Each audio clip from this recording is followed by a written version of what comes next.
Dr. Moshe Nahum, worldwide president of the Jewish Yemenite community. And I'm an ambassador, Canadian and American ambassador for peace. Very nice. I see that. I see. How long are you living outside of Israel? Now I live in Israel, but I used to live in Canada and sometimes in the States as well. Looking at his performance tonight, it's unusual for one singer. He wrote over 150 songs. Our media in Israel, they refuse to accept him or take him in. Why is that? Why? Because of discrimination. They were very jealous of him. And I often told him, Avihu, one day they will recognize your power, your songs, your music. There is no second to you. You are the best. It's a matter of patience, time. And he won with his patience. Not because of my advice. I try to fight for him by just, talking to the wall. Tonight, you can see what he did. He shared, the beautiful time, his power, his knowledge with all the people. You can see that he merged with them at once. He just sucked them in. How are things between the Ashkenazim and the Sephardim today in Israel? Better? After the Russian community, they came over 2 million, and that's like 1/3 of the country. So how did that affect the acceptance of Sephardim in the mainstream? Today you don't see it, but you feel it. How's that? You don't see it because they don't show you discrimination. It's just like the Ethiopian Jews. Sometimes the country, blamed me that I brought the Moses operation. But we were pressured, the World Jewish Congress, and HIAS, JIAS, AIPAC, everyone. Once I was called into the World Jewish Congress, and I spoke with Ralph Goldman. I'm talking about the 77, 8. And I told him, we are not going to win the power fractions. They are screaming. One day they will call us. Ted Cooper called me once, to the media. And he interviewed me. Barbara Walters. We demonstrated for Nathan Sharansky when he was in. Finally, when he was released from jail, we helped his wife, Avital. We organized for her, the money and the power and the connection. And she ran around the world and she spent the most of her time. A lot of Sephardic Jews, they went into the fight to release and to free, the Russian Jews. I visited some of them in Russia. Bigon, Sakharov, Ida Nudel, Sharansky. And we received him in New York. We received him in Israel when he came. It was in February 86. May 86, we demonstrated in the front of the UN building. 1.5 million Jews walked on the First Avenue. Fifth Avenue. Yes. 1.5 million people. I demonstrated then, for the Yemenite Jews that they were forgotten in Yemen. Finally, Barbara Walters came and interviewed me with the Yemenites, some Yemenites that were merged into the demonstration. And she said, God bless you. I know that you're doing a fantastic job. Netanyahu was then, the ambassador in UN.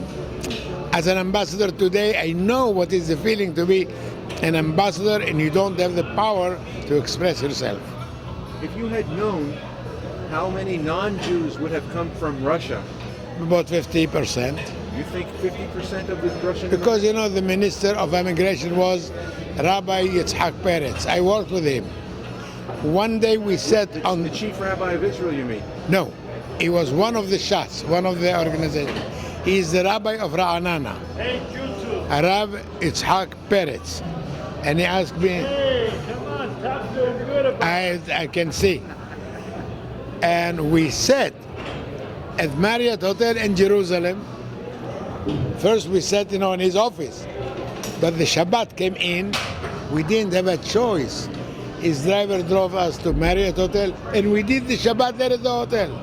He hardly called his wife. I called my wife and I said, sorry, we are not getting home. We have a lot to discuss. That was the operation of the Ethiopian and the Yemenite. Rabbi Ovadia Yosef, he will rest in peace, he signed my idea, my psychology, of Ezra Sofer and Rabbi Yehuda Naseh, the president of the Jewish tribe, who wrote the Mishnah. And I proved to Rabbi Ovadia Yosef that they are Jews, because their mother, she's queen, and their father is King Solomon. Her name was Makda or Makada. Her son was Menelik Ephus Nagas Kabra, who was born in Yemen and the East Coast. Is there discrimination against the Russians in Israel? We cannot discriminate the Russians because they are good people. I'm talking about the Jewish people. The non-Jews, we have a little bit difficulties, to suck them in. And they're creating a lot of problems, to the country. But slowly we suck them in quietly, nicely, with lots of patience. Israel, don't forget, she is not acceptable everywhere in the world. Because of the Muslims who spray out bad feelings towards Israel. There is no country in the world will accept what they are doing. Terror, suicide, screaming, stealing. Are they hostile? We are the hostiles, the Jews. The Jews are hostile towards the No. They are giving us such a hard time, you won't believe it. And Israel have, to close their mouth. Cannot say anything. We don't want, to be people who's discriminating. We are not discriminating them. Nobody will give them what we are giving them. You believe that the that the Arabs in Israel are taking advantage? And how? And how? And how they are taking big advantage of our patience, our softness, tolerance. Listen, I'll give you a story, what I'm witnessing to it. A guy drove at night to Rishon LeZion. He had, metal, how you call that? He's driving a truck? No, a boy was 12 and a half years old, sleeping on the street. He took him to his truck, brought him home, washed him. An Arab took a Jewish boy? A Jewish boy, a Jewish guy took an Arabian boy. Oh, an Arab Who boy? was sleeping on the street. He was from Gaza Strip. His father lost him somehow. He took that boy to his house, raised him, educated him, taught him, he gave him like a professional. He took an order from the Hamas to kill the boy. In the meantime, he grown up. He's 20 years old. In other words, for 8 years, he was at the Jewish home in Rishon LeZion. Finally, he grew up. He got an order to murder his landlord, the guy who adopted him, and he slaughtered him right in the factory. He slaughtered him? Yes. What would you say? In his own home, in the backyard. Can you imagine now? How can you trust them if they are unfaithful? They don't tell you the truth. They receive an order to kill a Jew, they do it. But maybe it was like a mafia where they said, if you don't kill him, we'll kill you. Exactly. And that's the pressure. or we'll kill your family. So he doesn't have a choice, he killed. The problem is that this mafia exists. Oh, and how? Hamas is their very dangerous race. As much if the American can close their offices, their organization, stop, locate all their money, then they'll be safe. Otherwise, the Americans will pay the same price as Israel is paying until today. The Americans in the West will pay the same price as Israelis? All the Americans, doesn't matter East or West, they pick up a place who is, loaded with people, this big amount of people, and they explode themselves right on the streets. They kill 20, 30, 40, 50 people, they don't care. Do you think giving them a state of Palestine alongside Israel will stop that violence? You can give them, but it's not enough for them. They want more and more and more. It will never They have be one goal, not to see the Jews in the Middle East. And I don't know for what peace Kerry is delivering, him and Obama. And I'm telling you as an ambassador, you cannot satisfy them. They want the state of Israel to be rid of Jews. Without Jews. They want the peace. We're looking for the peace to help, to educate, to try to get to their heads. To live together. To live together. They want peace, but they want to see us under the sand, under the ground. Underground, dead. They don't want to see a Jew. It says by the Quran, you must convert a Jew or kill him. Kill him. So Murder, yes. There is no life. There is no life in their system or in their book. They teach the kids from the childhood, the age of 3, 4, 5. So they raise them with hatreds. So how are you going, to find any peace? Were you born in Israel? I was born in Yemen. So your family you grew up living in Yemen, an Arab country where today... I was, till the age of 5. But I went back to Yemen to visit, to negotiate, to bring the Jews out from there. But I did not because... Operation Magic Carpet? No. We're talking about the 90s. It took so long time that we lost 31,000 Jews who converted to Islam. 31,000. Why did the Jews convert from Judaism to They didn't have what to eat. When you have 5, 6, 7 kids, and you have to feed them, and you cannot, exist.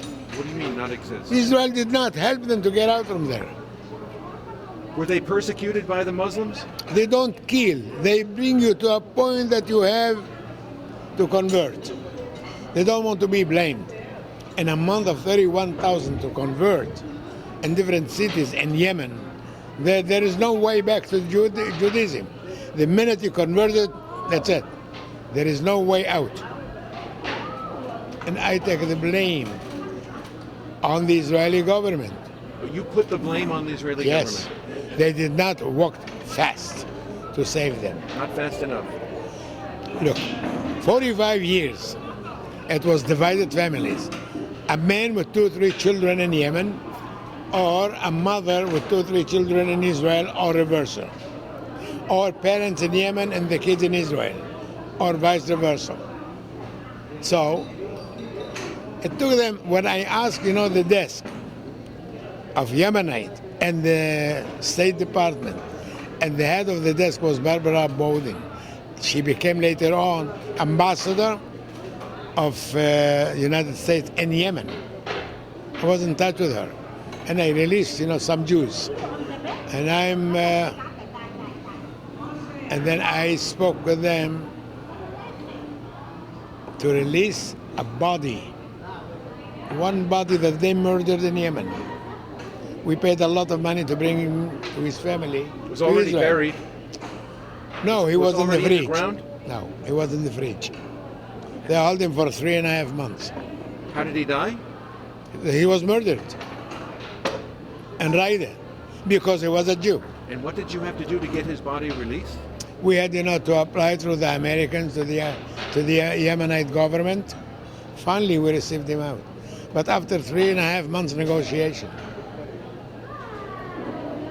And we paid a lot of money to bring him to Israel. Do you believe that the Arab-Israeli conflict will be resolved through a Palestinian state? Only if they will decide to act normal. That's the only way to recognize that Israel is a Jewish state for the last 3,400 years. From the time that the Jews came out from Egypt.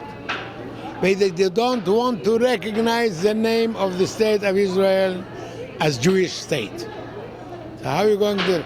They live over 1 million in Israel. They have a state now that they are 1.5 million. How are you going to solve the problem? You want a Palestinian state? Please take your families and go to the States. We'll help you. No, they want to stay in Israel, raise as many kids as they can, that they will have the majority, and they want a state right beside Israel. Even if they said that they would accept Israel as a Jewish state, would you trust them? No. If they said so, would you believe them? If they have to prove it. They have only to prove it. Israel withdrew from Gaza to see how good a peaceful neighbor they would be. What did they prove? So far, look, we gave them a piece of the territory, Gush Katif. I told Sharon, he will rest in peace, do not do it.